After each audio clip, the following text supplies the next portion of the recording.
Personne? Moi, j'ai pas le logiciel sur ce PC-là. Bon, tant pis. D'accord. De toute façon, prochain cours, j'ai déjà les vidéos qui sont déjà prêtes. La seule séance que j'avais pas enregistrée auparavant, c'était le chapitre. D'accord? Mais sinon, les autres chapitres sont déjà sur YouTube. Je vais vous donner les liens au fur et à mesure. Maintenant, s'il y a quelqu'un qui peut enregistrer cette séance et la partager avec ses camarades, qu'il le fasse. Ça me dérange pas. D'accord? Alors, pour ce chapitre, on va apprendre ce que c'est que la notion de classe et objet. Ok. On va voir comment créer une classe, c'est quoi des attributs et des méthodes. On va apprendre ce que c'est que l'encapsulation, la surcharge des méthodes, ce que c'est qu'un constructeur, l'instanciation, les variables et méthodes d'instance, les variables et méthodes de classe et les accesseurs. Donc tout ça, c'est des notions qu'on va voir au fur et à mesure de ce chapitre. Donc on va commencer par la notion de classe et objet. D'accord? Donc, quand on parle de programmation orientée objet, on parle systématiquement de classe et d'objet. D'accord? Donc, vous pouvez imaginer le classe comme étant un type. Comme par exemple, je vais toujours faire le parallèle avec le procédural pour que vous compreniez. D'accord? Même si c'est pas vraiment pareil, mais pour que vous compreniez l'idée. Donc, vous pouvez imaginer la classe comme étant un type. Un type de données. Par exemple, quand par exemple je veux déclarer une variable, je fais int b en C. Donc le int, c'est le type et le b, c'est la donnée. Donc là, c'est un petit peu pareil pour classe et objet. La classe, c'est le type et l'objet, c'est la variable. D'accord? Donc, on peut imaginer un petit peu la classe comme un moule. On va voir que la classe dans la programmation orientée objet, elle est beaucoup plus importante que dans la programmation procédurale. On peut, avec une classe, modéliser n'importe quelle entité. D'accord? C'est-à-dire que on peut modéliser n'importe quel type. Ensuite, on va définir des objets de cette classe. Par exemple, on peut définir Attends, une madame, classe. je n'ai pas compris la classe. Peux-vous répéter? La classe, c'est un petit peu le moule, d'accord? Le moule et l'objet, c'est la variable de ce moule, d'accord? C'est Comment comme par alors? exemple, Un moule de quoi? je vous explique.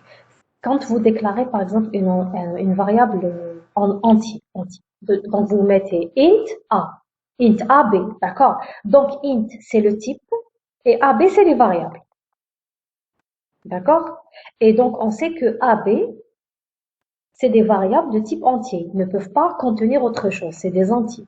D'accord? Là, la classe, c'est la même chose. C'est un type. Et l'objet, c'est le variable de ce type-là. Variable de la classe. D'accord? Qu'est-ce que je veux dire par mot? Prenez par exemple euh, n'importe.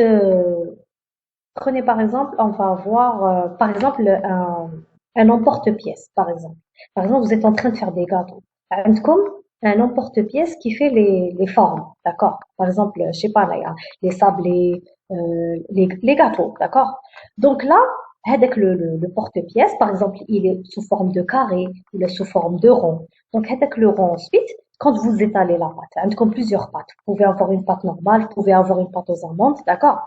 Donc, quand vous prenez avec le cercle et vous le mettez dans une pâte normale, donc le cercle, c'est un petit peu la classe.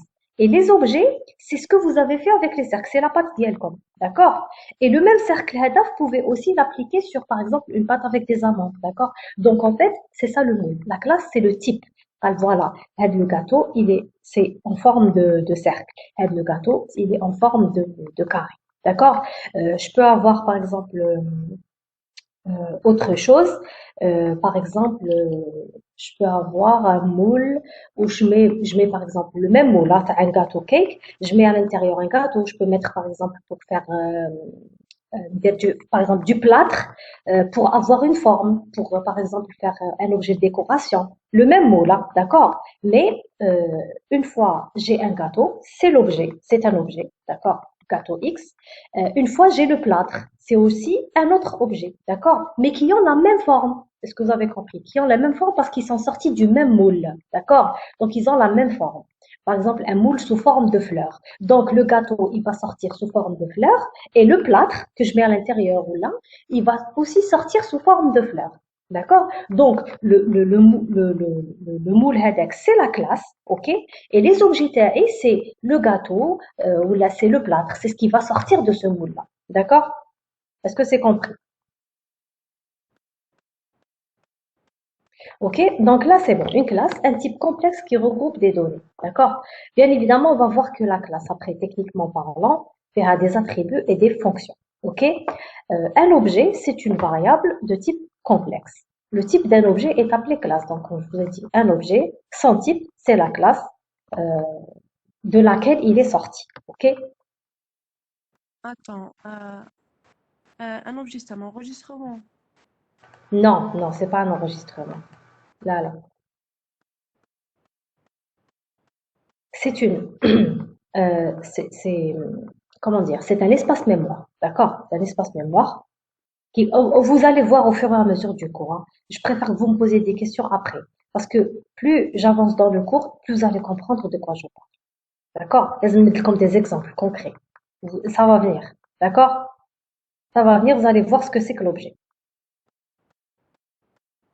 Donc, une classe, c'est la définition d'un type, alors que l'objet est une déclaration de variable. Donc, après avoir créé une classe, on peut créer autant d'objets que l'on veut basés sur cette classe. En général, quand on crée une classe, on peut créer autant d'objets qu'on peut. C'est pareil comme les variables. On peut créer autant de variables de type int, autant de variables de type float. D'accord?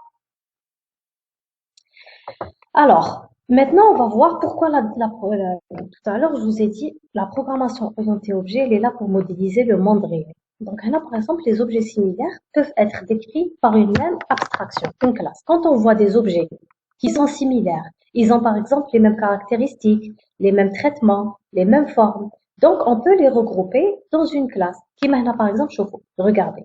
Là, j'ai un livre, le titre تاعو POO, l'auteur تاعو c'est Marc Divet.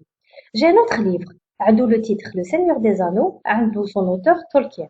Donc on va voir que هاد les deux, d'accord, هاد les deux, c'est des objets, d'accord, qui sont similaires. علاش? Parce que c'est tous les deux des livres. عندهم des titres, عندهم des auteurs. Donc en fait, je peux les regrouper dans une classe, نسميها livre. هذه la classe livre, je peux dire que la classe livre, c'est une classe qui a comme caractéristique un titre et un auteur. Je peux avoir aussi l'année d'édition, je peux avoir aussi le nombre de pages, d'accord? On a la même chose. Par exemple, les deux objets هادو. Les deux objets, c'est des êtres humains, d'accord? هنا par exemple, j'ai le nom Dib Zahia et son statut, directrice. هنا la même chose, nom, prénom, كاتبة عادل, bibliothécaire. Donc, je peux regrouper ces deux objets en disant que عندهم les mêmes caractéristiques, c'est la classe employée. Donc, employé fait nom, prénom, statut. Donc, la classe employée, c'est un petit peu le type générique de ces objets-là. Et ça, c'est des objets, d'accord? Chaque objet, bien sûr, a son propre nom, son propre prénom et son propre statut. Et la classe employée, c'est la classe qui définit les caractéristiques d'un employé. Les caractéristiques d'un employé, c'est un nom, c'est un prénom, c'est un statut et tout ça. D'accord? Voilà. Donc, pour résumer, la classe, c'est un petit peu comme un type. L'objet, c'est la variable ayant une classe comme type. Un objet est caractérisé par des données appelées attributs et des traitements. En général, quand on parle d'objet, l'objet, il a toujours des caractéristiques, des choses qui le caractérisent. Qui m'a par exemple tout à l'heure l'employé, un nom, un prénom, une date de naissance, un statut, d'accord? Ça, on appelle ça les données. Bien sûr, chaque objet a des données différentes, ok? Les données, on va les définir dans la classe. C'est-à-dire c'est la classe qui va définir les données ou les traitements, d'accord? Et ensuite, chaque objet qui va dériver de cette classe, il va avoir ses propres données et ses propres traitements, d'accord? On distingue la description des objets, c'est classe, d'accord? Quand on décrit un objet, quand on dit voilà, l'employé a un nom, un prénom, un matricule, une date de naissance.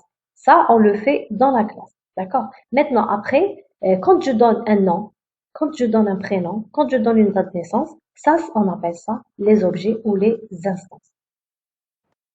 Ok? هنا عندكم un exemple concret. Par exemple, là, je vais définir وشنو هي أنا نشوف هنا par exemple عندي trois objets qui sont des voitures. D'accord? Donc là, je vais définir une classe voiture. Elle est une voiture où elle a comme caractéristique. Par exemple, là, elle a un numéro de série, elle a un poids, elle a une immatriculation, elle a un kilométrage. Une voiture, par exemple, elle a comme méthode démarrer, stopper, accélérer. D'accord? Donc là, on va voir que une voiture, c'est ça ses caractéristiques et c'est ça ses traitements. D'accord? N'importe quelle voiture, elle a la méthode démarrer, stopper, accélérer.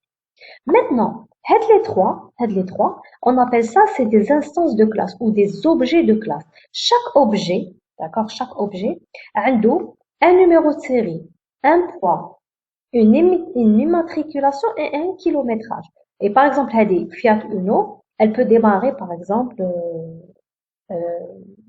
avec, par exemple, démarrer avec la première, démarrer avec deuxième. L'essentiel, elle démarre, d'accord, démarrer. Elle a la méthode démarrer. Mais par exemple, la méthode démarrer de Hadi ou Hadi, elles sont différentes. En fait, les objets, les caractéristiques de sont différentes. Comme maintenant, regardez, Renault Clio, elle a un numéro de série, poids, immatriculation et kilométrage qui sont différentes de Hadi, Fiat Uno. Elle a la même chose, Peugeot 206. Vous allez voir que Hadi les trois, c'est des objets qui appartiennent à la même classe, qui est voiture, mais avec des valeurs différentes. Donc, c'est ça les objets. C'est les instances de ma classe. Donc, la classe, qu'est-ce qu'elle fait? Elle va juste me décrire euh, les, les, les caractéristiques génériques et les traitements. Ensuite, chaque objet, on va lui donner les valeurs associées à lui. D'accord? Donc, par exemple, l'objet, mettez-le son numéro de série, mettez-le son poids, on lui donne son immatriculation, son kilométrage, etc. D'accord? Et puis, on a la même chose. OK? Pour Renault Clio et pour Peugeot 206. OK? Donc, ça, c'est la classe. Et ça, c'est des objets. Bien évidemment, on peut avoir autant d'objets qu'on veut dans une classe. On peut créer à partir d'une classe autant d'objets qu'on veut. D'accord? N'importe quelle voiture نجيبها, نعطيلها SM, je lui donne son numéro de série, son poids, son immatriculation et son kilomètre. D'accord? Est-ce que c'est clair, s'il vous plaît, jusqu'à maintenant? Donc ça, c'est la notion de classe ou notion d'objet. Comme les objets ont des fonctions comme les objets. Pardon? Les classes ont des fonctions. Oui. Alors, la classe, on va voir qu'il y a des caractéristiques, on appelle ça des attributs. Et il y a aussi des traitements, et les traitements, c'est un petit peu, on appelle ça des méthodes, des fonctions. On va voir que les fonctions, on appelle ça des méthodes. C'est-à-dire, que fait la voiture? D'accord? C'est quoi les traitements qui sont sur la voiture? OK?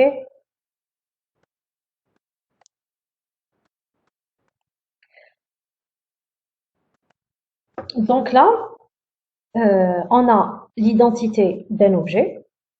Les attributs, on appelle ça, donc chaque objet, il va avoir les attributs diélo caractérisant cet objet et bien sûr ses méthodes.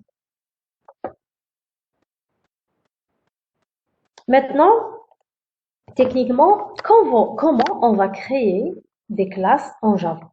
Donc il faut savoir que on va apprendre la programmation orientée objet avec le langage Java. Le langage Java, c'est un langage qui est purement programmation orientée objet. C'est-à-dire, en Java, tout est classe. Mais il n'y a pas commencé, par exemple, quand on crée un projet, on a la fonction main. Non, en Java, on a les classes directement. Donc, quand on arrive sur Java, par exemple, vous pouvez télécharger NetBeans ou Eclipse. Quand vous démarrez un nouveau projet, vous allez faire nouvelle classe, fichier, nouvelle classe, d'accord? Donc, vous allez créer des classes en Java, d'accord? Donc, bien évidemment, comment créer des classes en Java? La création des classes, elle est très simple. On a le mot-clé classe, suivi du nom de la classe. Ensuite, je mets des accolades. Et à l'intérieur de la classe, je vais définir quels sont les attributs de ma classe et quelles sont les méthodes. Bien évidemment, par convention, on dit souvent que la classe doit débuter par une majuscule. Si par exemple c'est voiture, le V c'est en majuscule. Si par exemple c'est la classe étudiant, le E en majuscule. OK? Donc on débute toujours le nom de la classe par une majuscule. Maintenant, une fois que j'ai ni classe, par exemple classe, le nom de ma classe, entre accolade, attribut et méthode. Maintenant, on va voir comment créer les attributs et comment créer les méthodes à l'intérieur de la classe. Donc, pour les attributs, alors c'est quoi l'attribut? L'attribut, c'est un petit peu les caractéristiques de ma classe. Par exemple, la voiture, شفنا بلي par exemple عندها numéro de série, عندها immatriculation, عندها kilométrage. Ces données-là, ces informations-là, عندهم un type précis, d'accord? C'est des variables simples qui ont un type. Par exemple, quand je parle d'un numéro de série, un numéro de série, c'est une chaîne de caractères, d'accord? Quand je parle du kilométrage, c'est un petit peu un entier, d'accord? Quand je parle d'immatriculation, kiff immatriculation, c'est un entier aussi, ok? Donc, c'est comme des variables qu'on va déclarer au niveau de la classe, ok? Un attribut représente la caractéristique de l'objet. Et la valeur de l'attribut représente l'état d'objet. Donc, l'objet peut être de type primitif, bien sûr. L'attribut, là, on a dans une classe plusieurs attributs. Chaque attribut peut être de type simple, ou je mets un primitif, même un simple, int, float, char, string, pour chaîne de caractères. Donc, on a int, c'est entier, float, c'est réel, char, c'est caractère, et string, c'est une chaîne de caractères. Ok? Comme il peut être de type structuré, je peux avoir dans une classe, ça dit après, dans les TD, là, d'accord? Je peux avoir dans une classe des attributs qui sont eux-mêmes d'autres classes, de type d'autres classes, d'accord? Donc, je peux avoir des attributs qui sont primitifs, simples, ou là, de type structuré. Comment définir un attribut? Donc, l'attribut, c'est mettre le type تاعو ou mettre l'IDF تاعو. Par exemple, int, numéro de série, ou la string, num série, point virgule. Je fais int, immatriculation, point virgule. Par exemple, si je définis la classe employée fait par exemple string nom, string prénom, string date de naissance, int âge, d'accord? Donc voilà les caractéristiques, comment on les représente. Toujours le type, l'identifiant, comment je l'appelle, et point virgule. Maintenant, une fois que je fais ou je définis tous les attributs de ma classe, on va passer aux méthodes. Donc, les méthodes, c'est quoi? Les méthodes dans une classe, c'est les traitements. D'accord? Chaque classe, chaque entité, elle a des caractéristiques et elle peut avoir aussi des traitements. Alors, les traitements, c'est quoi? C'est tout simplement des procédures ou des fonctions ou des opérations que l'on peut associer à une classe. Par exemple, une voiture, عندها la méthode démarrer, par exemple. Ou là, par exemple, un employé, عنده la méthode, non, non, chez un employé. On a par exemple un avion, عنده une méthode décoller, d'accord? Euh, je peux avoir par exemple une classe, par exemple une classe, euh, comment dire, un produit par exemple, une classe produit pour facture, une classe facture. Par exemple, elle a un traitement, par exemple, il calculait montant total d'une facture. Par exemple, elle a une date, elle a les produits qu'elle contient. Elle a aussi des traitements comme, par exemple, calculer le montant total de la facture. Elle a une méthode pour obtenir, par exemple, la TVA. Elle a une méthode pour avoir des réductions. D'accord? Donc ça, c'est des méthodes, c'est des opérations qu'on va faire sur cette classe-là. D'accord? On va voir ça en TD. Donc, la signature d'une méthode contient notamment un nom de méthode, un type de données de retour, les types de données pour ces arguments, et les arguments peuvent être de type primitif ou structuré. Donc ici, la méthode, la signature taha, c'est comme une fonction. عندنا le nom taha, le type de retour, qu'est-ce qu'elle va me retourner? Par exemple, une facture. Si je fais par exemple, le nom taha, c'est calcul-montant. Par exemple, calcul montant total, tiré. Et ensuite, le type de retour, c'est le float. Elle va me donner le montant total, c'est un prix, c'est de type float. D'accord? Par exemple, le montant total, est-ce que j'ai des paramètres pour calculer ce montant-là? D'accord? C'est des arguments. Et bien sûr, les arguments, ils peuvent être de type primitif ou structuré. Ok. Alors, pour la méthode, c'est je donne le type de retour, je donne le nom de la méthode, Je donne les arguments de la méthode, j'ouvre des accolades et à l'intérieur, je donne mon traitement. Madame, D'accord? Oui. les arguments doivent être appartiennent à la classe ou نقدروا نجيبوا d'autres classes. Là, نقدروا نجيبوهم d'autres classes. On peut. On va voir des exemples après. Les arguments peuvent être n'importe quelle variable que la méthode va prendre. D'accord? Alors, par convention, le nom des méthodes et attributs commence toujours par une minuscule. D'accord? Donc, méthode et attribut, en général, commencent toujours par une minuscule. On a comme un exemple concret. On a la classe date. Donc, je vais la déclarer avec le mot-clé classe. On a le nom de la classe qui est date avec la majuscule. Là, j'ouvre les accolades. Puis, à l'intérieur, j'ai trois attributs et trois méthodes. Les trois attributs, par exemple, la date, elle a jour, mois, année. Donc, les trois attributs sont de type int. D'accord? Donc, j'ai déclaré int jour, mois, année. Pour les méthodes, j'ai trois méthodes. La première méthode, compare-date, c'est son nom. Boolean, c'est son type de retour. Donc, elle va me renvoyer vrai ou faux, false or true.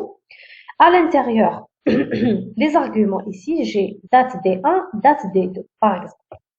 Donc, elle va me comparer deux dates et elle va me renvoyer vrai ou faux si ces deux dates sont égales ou bien différentes. J'ai aussi une deuxième méthode où se modifie année.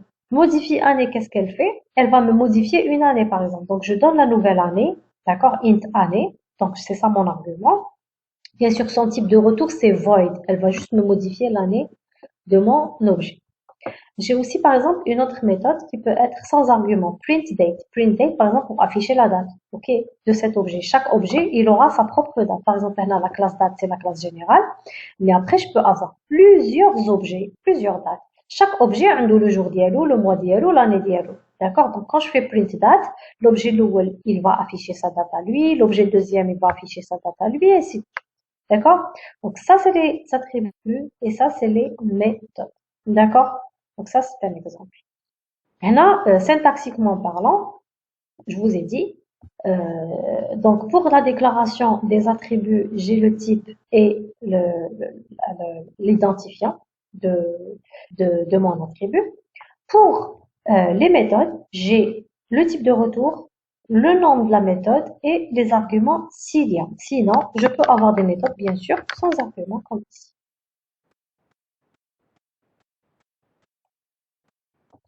Maintenant, on va parler un petit peu de l'encapsulation.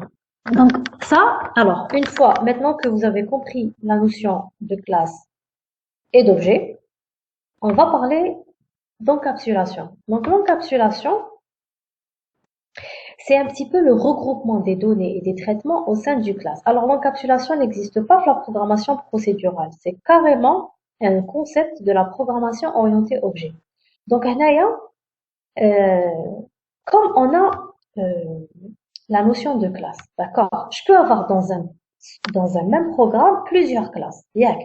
Chaque classe a ses propres méthodes et ses propres caractéristiques au sein d'une classe. D'accord? Donc, je peux avoir plusieurs classes différentes. L'encapsulation veut dire que chaque classe peut choisir de rendre ses données publiques ou privées. Chaque classe peut décider est-ce que, par exemple, ces attributs sont publics ou privés, c'est-à-dire est-ce qu'ils seront accessibles par les autres classes ou non. C'est un petit peu comme la machine à café. C'est un exemple d'encapsulation. C'est par exemple, j'ai une machine à café. Moi, je ne sais pas ce qu'il y a à l'intérieur, le système de la machine à café. D'accord? Je suis sûre qu'il y a à l'intérieur beaucoup de mécanismes et tout ça.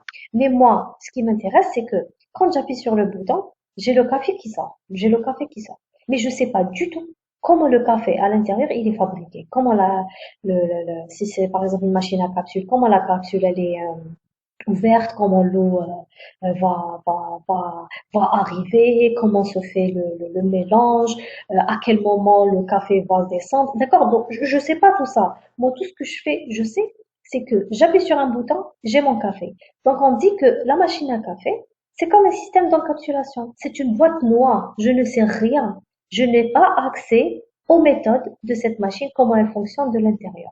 Ici, la classe, c'est la même chose. L'encapsulation, c'est que chaque classe d'accord, a ses propres méthodes, c'est plutôt peut cacher certaines informations et certaines méthodes de l'extérieur, d'accord? Donc, quand on parle d'encapsulation, comment la faire cette encapsulation? Comment la classe peut choisir? Comment la classe peut choisir? Est-ce que ces données ou ces méthodes sont publiques ou privées? Donc, on a les mots-clés public and private. Les mots-clés. Donc, les mots-clés, quand est-ce on va les placer où? On va les placer juste avant l'attribut ou juste avant la méthode. D'accord? Qui va par exemple public ou je mets public. Ça veut dire que les autres objets peuvent accéder à la valeur de cette donnée, ainsi que la modifier. Donc, quand j'ai par exemple d'autres classes, d'accord, d'autres objets de l'extérieur, ok, qui font pas partie de cette classe, d'accord, qui font pas partie du tout de la classe head. Ok, j'ai deux classes différentes. J'ai une classe X ou une classe Y. J'ai un objet de la classe Y. L'objet de la classe Y, il veut accéder à la classe X. En fait, si je mets public, il peut accéder. Il peut accéder à la valeur des classes, il peut les modifier, tout ça. Par contre, si je le mets private, ça veut dire que tout ce qui est à l'extérieur de cette classe n'ont pas le droit d'accéder directement aux données et aux méthodes de cette classe. D'accord?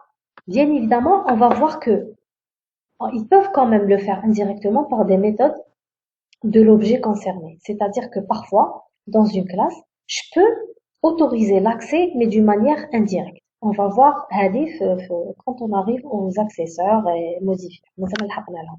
D'accord? Donc, là, ce qu'il faut juste comprendre que quand je mets public à côté d'un attribut ou là à côté d'une méthode, ça veut dire que euh, si j'ai un objet d'une classe Y, l'objet, il peut accéder à la classe X et modifier ses données. Par contre, si je mets privé, ça veut dire que l'objet de la classe Y ne peut pas accéder aux objets de la classe X. D'accord? Là, Madame, oui, si on met rien. on arrive. On arrive. Donc, je vais répondre à votre question. Donc, là, je reprends la même classe date. OK? Je reprends la même classe date. Là, devant mes attributs, j'ai mis private. Private, ça veut dire que j'ai rendu mes attributs privés. D'accord? C'est-à-dire que si un objet, par exemple, de l'extérieur d'une autre classe, c'est pas un objet de la classe date, du tout. C'est une autre classe. Veut, par exemple, modifier le jour, ou le mois, ou l'année à un objet de type date, il ne pourra pas. D'accord? Et en fait, c'est invisible, ça sera caché, d'accord? Et là, j'ai mis par exemple les attributs publics, d'accord? Public, ça veut dire que il peut appeler la méthode compare date, modifier année, print, d'accord? En général, dans une classe, toujours les attributs sont privés ou les méthodes sont publiques, d'accord? Parce que les méthodes sont là pour appeler l'objet avec cette méthode, d'accord? Maintenant, votre camarade m'a posé une question. Si on met rien, ça veut dire quoi? Alors, si on met rien, ça va être de type mélangé. Je vais un mélanger. Suivez bien. Je vais te comme je faisais. Quand je mets rien, ça veut dire que les classes qui sont dans le, parce qu'en fait, on va voir ça par la suite, hein. Quand j'ai des classes, d'accord? Les classes peuvent faire partie du même package. Je parle d'un package. Un package, c'est un petit peu un sous-dossier. Dans un projet, je peux avoir plusieurs packages. Chaque package à l'intérieur fait des classes. D'accord? Est-ce que vous me suivez? Donc, un projet, plusieurs packages, package 1, package 2, package 3. D'accord? Ou عندي par exemple package 1 fait classe X, Y. OK, X, Y, Z. وعندي في الباكيج 2 la classe A, B, C. Allô? Package, c'est une classe. Là, le package, c'est un petit peu un dossier qui regroupe des classes. C'est comme un dossier. D'accord? C'est pas du tout une classe. Là. C'est comme un dossier. C'est comme, par exemple, comme un dossier qui regroupe des fichiers. Le package, c'est la même chose. D'accord? C'est un dossier. C'est un petit peu pour structurer un projet. C'est-à-dire un projet, il y a plusieurs dossiers, un package. Chaque dossier ou chaque package fait à l'intérieur des classes. Donc, si je mets rien, Ça veut dire que les classes qui sont du même package peuvent accéder, mais les classes qui sont en dehors du package ne peuvent pas accéder. Exemple, عندي le package 1 fait la classe X, Y, Z. Donc, un objet, par exemple, de la classe Y peut accéder à l'objet de la classe X. D'accord? Par contre, un objet de la classe A qui est dans le package 2 ne peut pas accéder à l'objet de la classe X du package A. D'accord? Donc ça, c'est dans le cas où je ne mets rien. Quand je ne mets rien, c'est privé en dehors du package, c'est public à l'intérieur du package. D'accord? Madame, Oui. chaque classe a un fichier unique à elle. Non, non. Eh oui, bien sûr. Non, on peut regrouper des classes dans un même fichier. Hein. D'accord, madame. On peut. C'est pas un problème. Je peux avoir un seul fichier, .java, faire à l'intérieur plusieurs classes. Mais il y a l'idéal, c'est de structurer le projet dès le départ pour qu'il n'y ait pas de problème. Chaque fichier .java représente une classe. D'accord? Il y a l'idéal, c'est ça, c'est de structurer. Chaque fichier Java représente une classe. Mais euh, c'est possible de mettre dans un seul fichier plusieurs classes. D'accord? D'accord, merci, madame. Je vous en prie. Donc, je continue. Alors, donc voilà, ça c'est par rapport à l'encapsulation.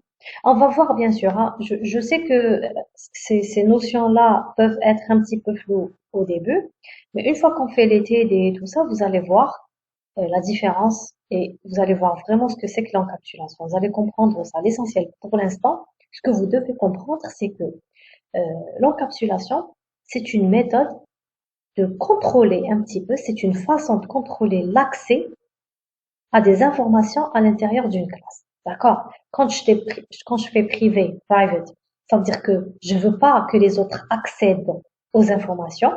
Si je fais public, ça veut dire que les autres peuvent accéder. D'accord? Après, techniquement, on va voir en TD comment se fait ce genre de choses. Maintenant, on va passer à la surcharge des méthodes. Maintenant, la surcharge des méthodes. C'est une notion qui existe en programmation orientée objet. Donc, par exemple, il y a des méthodes qui ont le même nom, d'accord? Elles ont le même nom, mais avec des paramètres ou des valeurs de retour différentes, d'accord? Donc, en fait, là, on appelle ça les méthodes surchargées. C'est-à-dire, elles ont le même nom, par exemple, le même nom, elles ont des types de retour et des paramètres qui sont complètement différents. Là, on parle de surcharge. Java, bien sûr, décide de la méthode à appeler en regardant la valeur de retour et les paramètres. Donc, Java, il va pas voir que le nom. Si, par exemple, il y a des deux méthodes qui portent le même nom, Java va voir, est-ce que, par exemple, la méthode que j'ai appelée fait des paramètres ou là. Si, par exemple, fait des paramètres, il va appeler la méthode qui est définie avec des paramètres. Si, par exemple, je l'appelle sans paramètres, il va appliquer la méthode sans paramètres. D'accord? عندكم هنا un exemple. عندي la classe date toujours. هنا, j'ai une méthode printDate. Au début de ta sans argument. D'accord? Et ensuite, j'ai repris la même méthode avec le même nom. D'accord? Mais avec un paramètre différent. هنا زدت لها un argument. Donc, on dit que la méthode, c'est une méthode surchargée. En Java, quand je fais appel à printDate, si je fais appel à printDate sans argument, Java, il va appeler la méthode qui est là. Mais si je fais appel à la méthode printDate avec un argument, Java va comprendre qu'il s'agit de cette méthode. D'accord? Donc, on appelle ça la surcharge de méthode. Bien sûr, la surcharge, c'est dans une même classe. D'accord? Elle est dans une même classe deux méthodes qui portent le même nom, mais avec des paramètres différents ou des types de retours différents. Même le type de retour peut être différent. D'accord? Madame, j'ai une Oui. question. Oui. Madame, est-ce que ces deux fonctions font le même travail? Pas spécialement, non, non. Non, au niveau de l'implémentation, je peux avoir ici print date sans argument, une implémentation, ou il y a une autre implémentation. Et madame, comment on peut savoir, la fonction qu'on doit appeler? Ça dépend de ce que je veux faire, Anaya. D'accord? Ça dépend de quelle fonction ai-je besoin pour l'appeler. Ça dépend de ce que je veux. D'accord? j'ai le choix en fait. En général, les méthodes surchargées sont faites pour avoir le choix, d'accord? Parce qu'il y a certains cas où je dois appeler Hadi sans paramètre, ou il y a certains cas où je dois l'appeler avec ce paramètre-là. Tout dépend du besoin de l'application, d'accord? On va le voir, hein, on va voir. D'ailleurs, on va voir une application de cette surcharge, d'accord? Et on va le voir en TD. Alors, maintenant, on va parler du constructeur. Donc, le constructeur, vous allez beaucoup en entendre parler. C'est vraiment un élément qui est très, très, très important dans la programmation orientée objet. D'accord? Pourquoi il est important? En fait, c'est une méthode particulière. D'accord? C'est une méthode spéciale dans une classe. Cette la méthode, elle est invoquée lors de la création d'un objet. C'est-à-dire que quand je définis une classe, d'accord? La classe, je définirai un constructeur. OK. Ensuite, quand je veux créer un objet de cette classe, je vais faire appel à cette méthode, la constructeur, pour créer mon objet. D'accord? Pour créer mes objets. OK. Donc, je peux pas créer directement l'objet je peux pas créer un objet comme, par exemple, quand je déclare une variable. Quand je déclare une variable, int AB, la variable, elle est là, c'est bon. L'objet n'est pas créé directement comme ça. Je peux pas, par exemple, faire voiture V, point virgule. C'est pas possible. On appelle ça une déclaration. Mais V n'est pas un objet. D'accord? C'est quand je fais appel au constructeur que V devient un objet. On va voir après comment faire. Donc, son rôle est d'initialiser les valeurs et les attributs de l'objet créé. Bien sûr, quand je crée un objet, d'accord, le constructeur, non seulement il crée l'objet, mais aussi il a la possibilité d'initialiser ses valeurs. Par exemple, je crée un objet voiture, V. هذا l'objet voiture. لازم يكون عنده un numéro de série, لازم يكون عنده une matriculation, لازم يكون عنده kilométrage.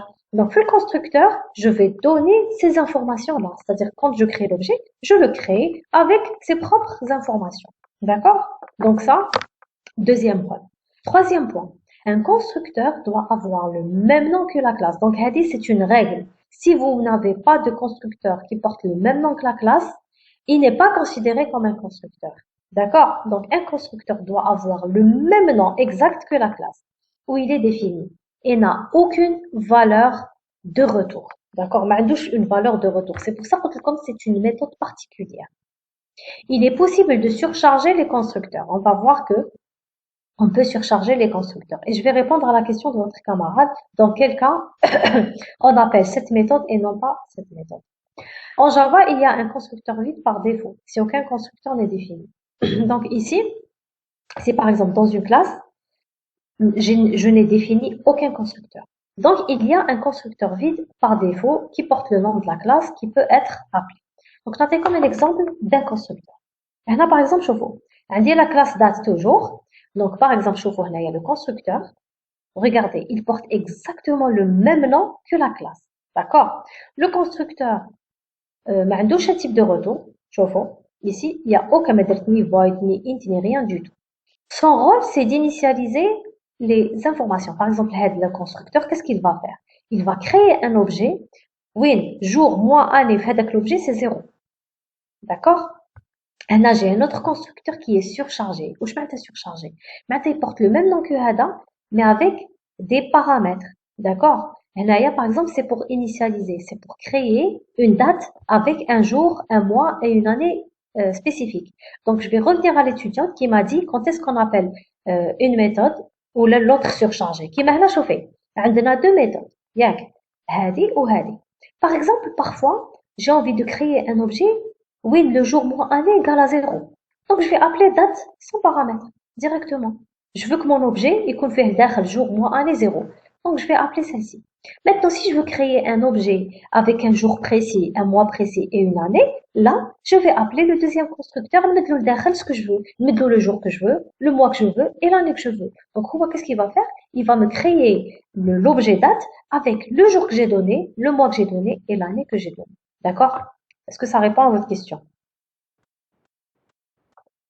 Oui, madame, merci. Voilà. Donc, les constructeurs sont surchargés. On peut surcharger les constructeurs. Parce que parfois, on va voir que, par exemple, je peux créer un autre constructeur, un troisième, Par exemple, le jour. Je veux initialiser que le jour. Alors voilà, je crée un objet constructeur. نحط فيه غير le jour que je veux. Moi, أنا نخليهم à 0. Donc, je peux créer autant de constructeurs que je veux. On appelle ça les constructeurs surchargés. Il n'y a pas que les constructeurs qui peuvent être surchargés. Même des méthodes simples peuvent être surchargées. Mais attention, s'il vous plaît, pas de mots-clés void dans un constructeur. Donc, la règle d'un constructeur, alors, le constructeur, tout d'abord, il est fait pour créer un objet. Donc, on va l'utiliser. Vous allez voir après comment on va l'utiliser, le constructeur. Comme c'est une méthode spéciale qui porte le même nom que la classe, qui n'a pas de type de retour, mais qui peut avoir des arguments là ou là qui peut être surchargé. Vous allez voir après à quoi il sert le constructeur. Madame, Oui. Madame, dans cet exemple, on a les attributs en privé, mais on a pu faire des changements. Ici. Oui, لا parce que هادو راهم داخل la classe. أنا كي نقول لك privé, c'est en dehors de la classe. معناتها c'est une autre classe. D'accord? Tout ce qui est à l'intérieur de la classe. Je peux utiliser jour, mois, année, راهم داخل la classe. D'accord? Mais quand je parle de privé, c'est par rapport oui, aux objets qui sont à l'extérieur d'autres classes. D'accord? Madame, Oui. c'est quoi la différence entre private et protected? Pardon? La différence entre private et protected. Justement, protected, moi, je veux pas en parler maintenant parce que protected, c'est quand on arrive au chapitre héritage. D'accord? C'est lié à l'héritage. D'accord? Protected pour l'instant, mais l'essentiel, ce que vous pouvez, private, il est plus sévère que protected. Protected, c'est un peu comme si on met rien ici. D'accord? Ok. Oui. Mais private, il est sévère, c'est-à-dire que aucun autre objet en dehors de la classe ne peut accéder. Alors que protected, c'est un petit peu, c'est comme je mets rien. Mais il est un peu différent, d'accord? L'héritage, je vais plus l'expliquer. Pour l'instant, il faut juste comprendre. Je mets ta private, je mets ta public. Protected chapitre héritage, je vais vous l'expliquer.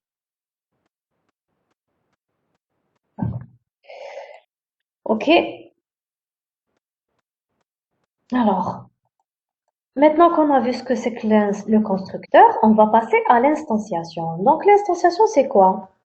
C'est créer un objet à partir d'une classe. Donc, un objet, pour le créer, d'accord, on appelle ça l'instanciation. On va instancier un objet, créer une instance d'une classe. L'instance d'une classe, c'est créer un objet, d'accord? Bien sûr, avant de créer l'objet, il faut le déclarer. Et là, s'il vous plaît, il faut faire la différence entre la déclaration de l'objet et sa création. C'est pas du tout la même chose. Notez comme exemple. Là, la déclaration seule ne crée pas l'objet.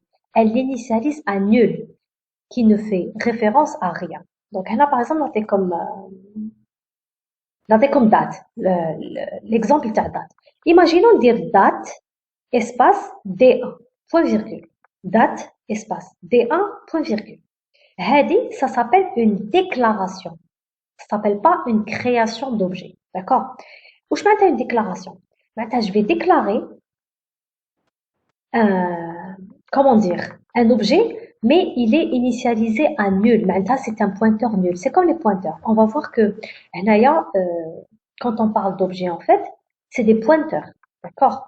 قريتو déjà c'est les pointeurs, mais هنايا في Java, c'est une notion très très très abstraite. ما تشوفوهاش كامل. Mais en réalité, l'objet, on appelle ça aussi une référence. Parfois, il parle de référence ou de pointeur. D'accord? Donc, l'objet, quand je le déclare au début, ma date D1.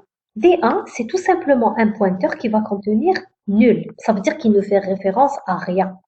Une fois que je fais appel au constructeur, c'est là où l'objet il va être créé, il aura une adresse mémoire. D'accord? Je pense que vous avez déjà fait ça, on sait tout ça.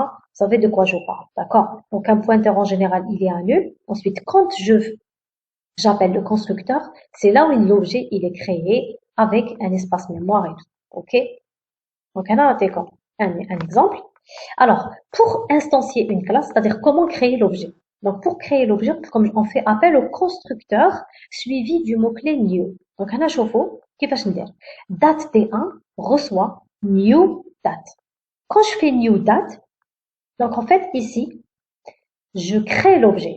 C'est-à-dire que, bien sûr, qui dit new date, Ça veut dire que, en fait, j'ai créé un objet, fait à l'intérieur jour, mois, année, 0, 0, 0. هذا هو l'objet تاعي. C'est-à-dire l'objet, c'est comme si que في l'espace mémoire تاعي عندي D1 fait à l'intérieur trois champs 0, 0, 0 pour jour, mois et année. معناتها D1 تاعي c'est un objet.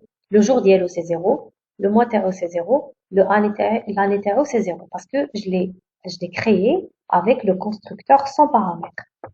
Je peux créer un autre objet D2 avec l'autre constructeur, les fait les paramètres. Ça veut dire que mon objet D2, il va être créé avec le champ 12, un champ 4 ou l'année 2014. C'est-à-dire le deuxième objet TAI, il va être créé avec jour égal à 12, mois égal 4 et année égale 2014. C'est-à-dire D1 et D2, c'est deux objets différents. واحد عنده 0, 0, 0 et l'autre عنده 12, 4, 2014. D'accord? Mais les deux font partie de la classe date. C'est-à-dire les deux ont la même structure. Ils ont trois champs, jour, mois, année. Jour, mois, année. Le premier a 0, 0, 0. Le deuxième a 12, 4, 2014. Donc faites attention. Quand je fais date D1 seulement, c'est la déclaration seulement. C'est-à-dire D1 qu'on a nul. Si je fais reçoit new date, il va créer mon objet avec les trois champs. Maintenant la même chose. D'accord? On appelle ça instancier une classe ou donc là c'est le new. Madame, le constructeur prédéfini ou l'hnaya l'indela? Justement. Alors, le constructeur qui est maintenant, on les a définis. Là, on les a explicitement définis. Maintenant, qui m'a fait le point, regardez. En Java, il y a un constructeur vide par défaut. C'est-à-dire que si il y a une classe, je n'ai pas mis de constructeur du tout. Alors, il y a un constructeur par défaut qui va être qu'on peut utiliser. C'est-à-dire, si je mets aucun constructeur, on peut quand même dire date D1 reçoit new date. Avec le constructeur, il va rien faire. C'est un constructeur qui va juste créer un objet. Ça jour, mois, année à l'intérieur, c'est vide. D'accord? Parce que là, j'ai pas explicitement mis des constructeurs. Donc, automatiquement, il va créer un constructeur. Plutôt, il va appeler un constructeur vide ou les champs ils à vide. L'essentiel, il crée l'objet. D'accord? Donc, s'il n'y a aucun constructeur par défaut, il y a wahed qui est appelé. OK? Ok, merci madame. Je vous en prie. Bien sûr, si le constructeur est défini, il appelle le constructeur qui est défini. S'il n'est pas défini, il va appeler un constructeur vide. Toujours. Le nom de la classe sans paramètre. Oui. Quelle est la différence entre constructeur Et et la déclaration? Créateur. chauffez, la déclaration. La déclaration, ça veut dire que qui dit date D1. Qui dit date D1. D1 en fait, c'est comme un pointeur qui contient nul. D'accord? Comme un pointeur qui contient nul. Une fois que je fais new date, qu'est-ce qui va se passer? C'est comme l'allocation dynamique C. Il y a un objet qui est créé avec trois champs. Bien évidemment, avec l'espace mémoire, s'il est créé, il y a une adresse. Avec l'adresse, elle va aller D1. Ça veut dire que D1, il fait référence à l'espace mémoire, fait trois champs, jour, mois, année. D'accord? C'est ce qui se passe vraiment, voilà, l'espace mémoire. Il y a قريتو déjà le C, على بالكم comment que ça marche, l'allocation dynamique et tout ça. D'accord? C'est شنو في Java tout est abstrait, ما تشوفوش هاد الحوايج كاع. كي ديروا date D1 seulement, D1 يكون فيه nul. Qui dit new date, il y a un espace mémoire qui est créé avec trois champs. Donc, avec l'espace mémoire, il y a une adresse. Avec l'adresse, elle va être mise في D1. D'accord? لو كان ما نديرش new date, D1 يقعد فيه nul. مادام new date شغل ديكلاري مع l'objet ou لازم نديكلاغيوه حنايا؟ New date, c'est pour créer l'objet. D'accord? Hadi date. Hada le mot-clé new, c'est pour dire je vais créer l'objet. Ou hada date, c'est un constructeur que je déclare au niveau de ma classe auparavant. La classe TAI, je déclare mon constructeur. Hadi. علاش قلت لكم tout à l'heure le constructeur il est fait pour créer un objet parce que هنا à ce niveau là je vais l'appeler هذا c'est un constructeur d'accord هذا c'est un constructeur هذا c'est un constructeur OK علاش نعيطوا له constructeur il construit un objet OK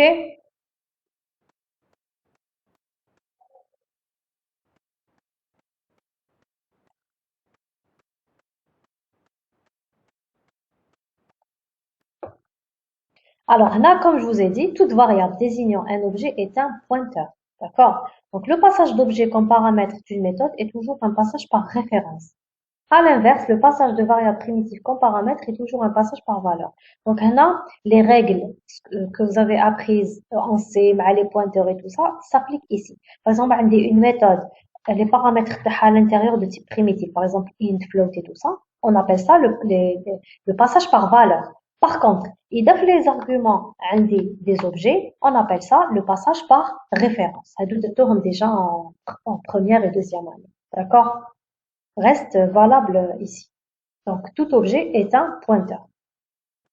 Mais c'est abstrait. C'est-à-dire, vous n'allez pas voir tout simplement. Ni étoile, ni rien du tout. Dire l'objet d'accord, il s'occupe du reste. Ok, c'est vraiment abstrait. On a aussi en Java ce qu'on appelle le garbage collector. C'est un système de ramasse-miettes. Donc en fait, C, si vous vous souvenez bien, comme tout déroule l'allocation dynamique d'un espace mémoire. Quitte comme l'espace mémoire, qu'est-ce que vous faites? Déroule la libération. Free. راكم شافين عليها شوية. Allô? Oui, Oui, madame, oui. Vous vous souvenez شوية de free هذيك malloc, Oui. c'est pour créer par exemple l'espace mémoire, que tu déroules vraiment des choses concrètement, tout le monde que tu déroules. D'accord? Le malloc, le free et tout. هنايا في Java, sachez que c'est beaucoup plus simple. En fait, نتوما ما ديروا والو. Par exemple, quand vous créez un objet avec le constructeur, هو وحده يدير المالوك. D'accord? En système. La même chose pour le ramasse-miettes. C'est un système qui est automatique en Java. Et le système, qu'est-ce qu'il fait? C'est un système de libération de l'espace mémoire. Qu'est-ce qu'il fait? L'objet est détruit dès qu'il n'est plus référencé par un pointeur. C'est-à-dire que si par exemple, un pointeur, d'accord, un objet, à un moment donné, avec l'objet, nul. Je vais lui affecter la valeur nulle.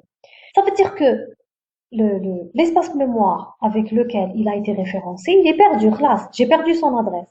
Et bien en Java, dès qu'il voit un espace mémoire qui n'est référencé par aucun pointeur, il va le supprimer, le détruire automatiquement. Bla ma dire un free ni quoi que ce soit. D'accord? On appelle ça en Java le système de ramasse-miettes. Tout ça pour te dire, bon, les choses, c'est abstrait pour vous, hein. C'est juste comme information. Je t'arrête ce qui se passe derrière le système. D'accord? Donc là, on appelle ça le garbage collector. Donc l'objet est détruit dès qu'il n'est plus référencé par un pointeur.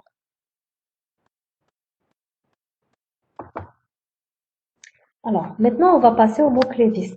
Donc alors, pour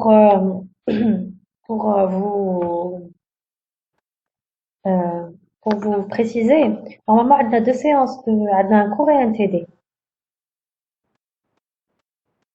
Allô? Allô? Oui, madame. On est censé avoir un cours et un TD aujourd'hui, mais comme on n'est pas assez avancé sur le cours, donc moi ce que je vais faire, c'est que je vais avancer le cours au maximum. Hagda, pour la prochaine séance, Inch'Allah, en présentiel, donc la semaine d'après, on va commencer les TD. Donc là, on va pas faire de TD. Je vais avancer le cours bien comme il faut. Je vais vous donner la série de TD. Hagda, vous pouvez la préparer à l'aise. Et ensuite, on va traiter la série la prochaine séance. D'accord? Inch'Allah, madame. Voilà. Donc, on va essayer d'avancer bien le cours.